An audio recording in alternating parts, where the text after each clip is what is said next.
Hi, everybody. Welcome to another Chats with Chaudhry. I hope you're safe and well.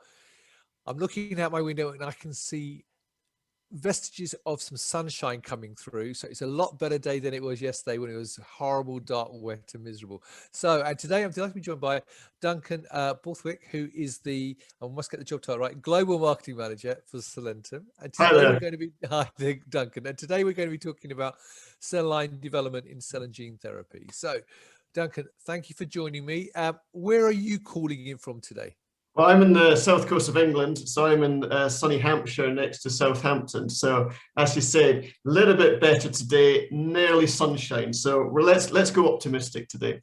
Let's hope so. Well, look, today we're obviously going to be talking about cell line therapy. Cell line development, I should say.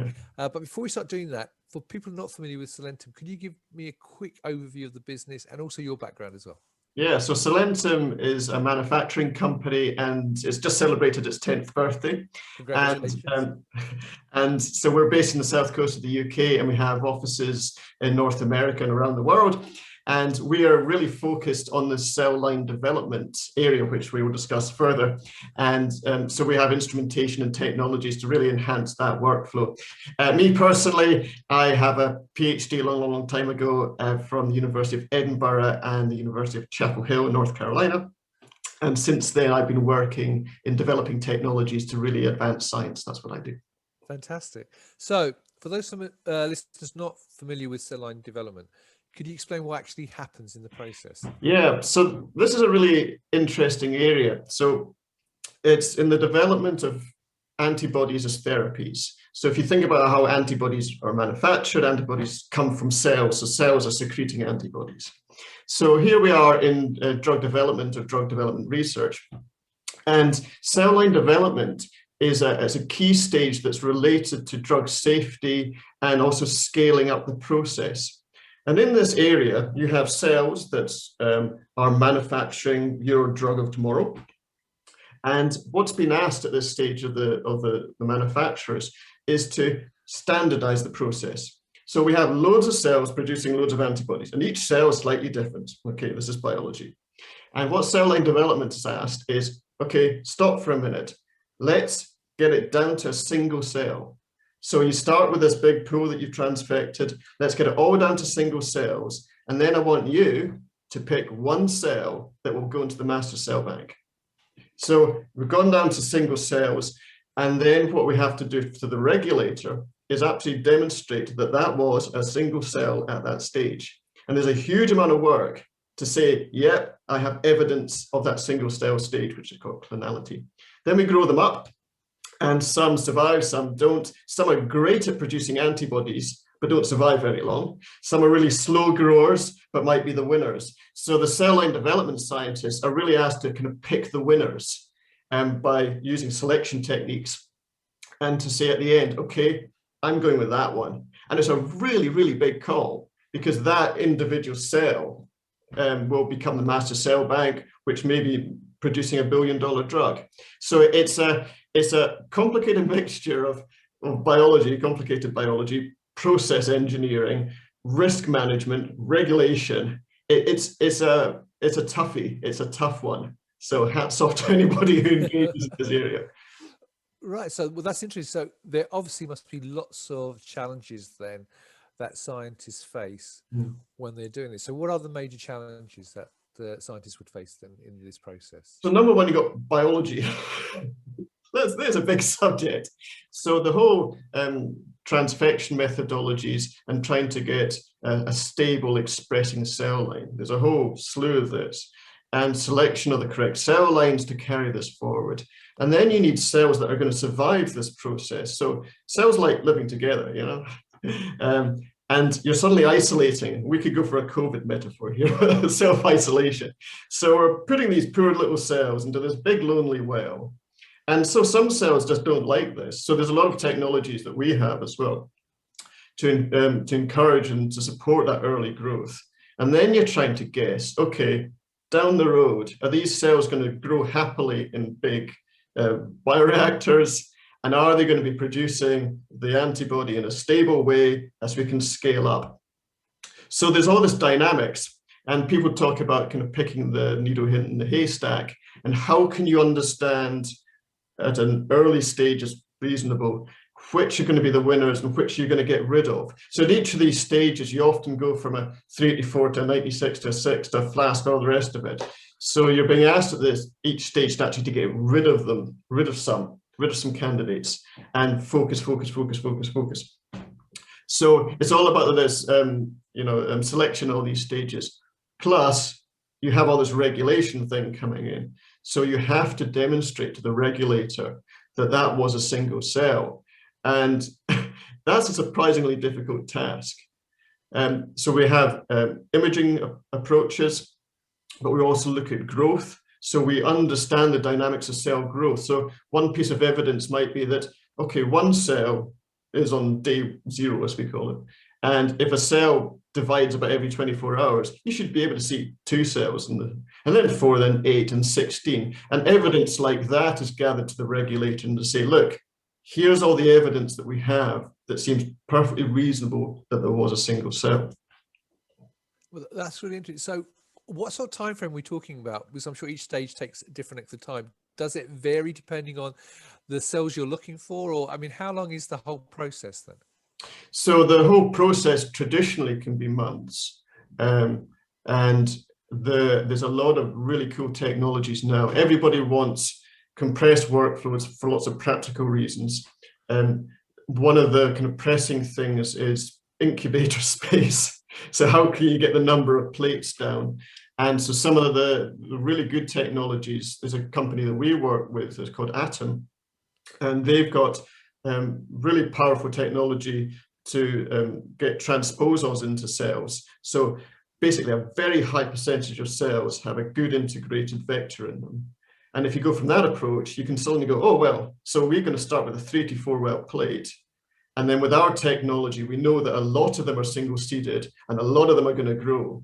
And you can go from a process that might be 3 months long with hundreds of plates down to a project structure, which is like a single plate, 3 to 4, using Atom technology and our technology, and chunk. And that can be down to weeks now. So it's really interesting looking at, it's always, how can we make this better? And that's really kind of an ethos that we work with, how can we make this better, more secure, more stable, more assured, easier for scientists.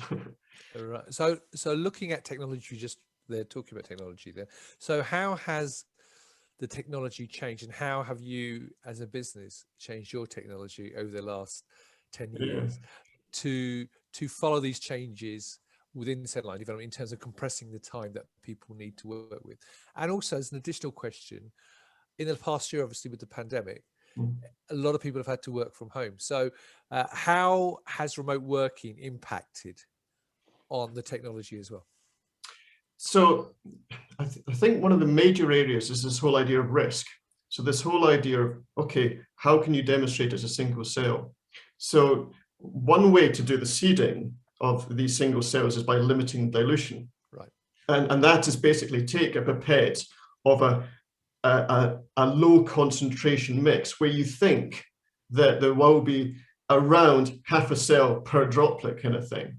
And so if you dilute a sample so much and then pipette it out, then statistically, some of those wells should have single cells in, okay?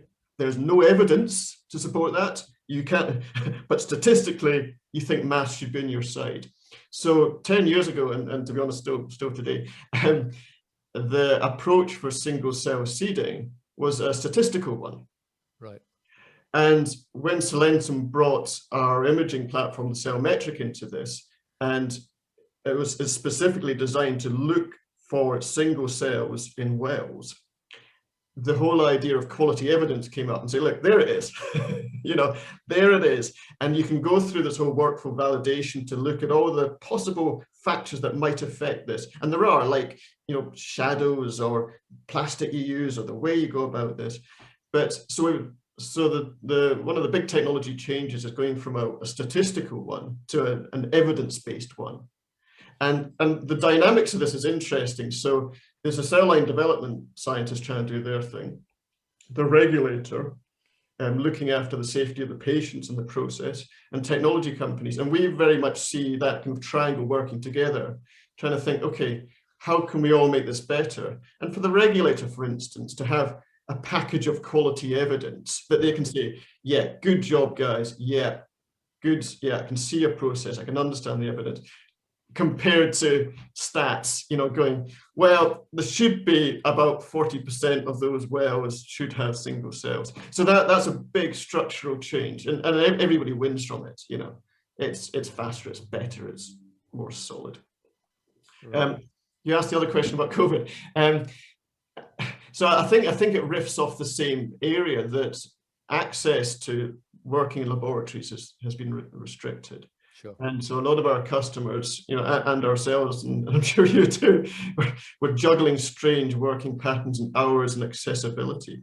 So anything that can make it, make the whole process cleaner and tighter and more secure. We work in drug development is about managing risk and enhancing safety. And so anything that we can provide as technology suppliers, just to say, yeah, this is tight, this is confident, this is going to work.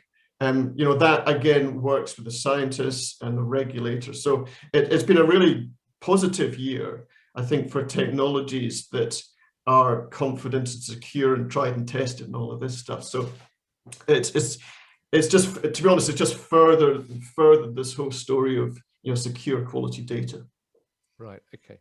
So I know you guys won an award last week, didn't you? Yeah. Because you were at SLAS and you won one of the new product award winners. So 2 questions then off that. So what product won and why? Good. So the product is called Icon, and why is a slightly longer sentence. So, if you think of this, it's actually a really big thing for us, and I think a big thing for the community. So 10 years, and this is our 3rd instrument. So as I just described, cell metric replaced this probability thing. And 4 years ago, we came out with a high efficiency single cell seeder with assurance built in. And this again transformed workflows at the front end, this whole seeding thing. And so when we look at what other technology can we bring in, we look at the far end of the process, and this is about selection. Which ones do you take on? Which are going to be the winners?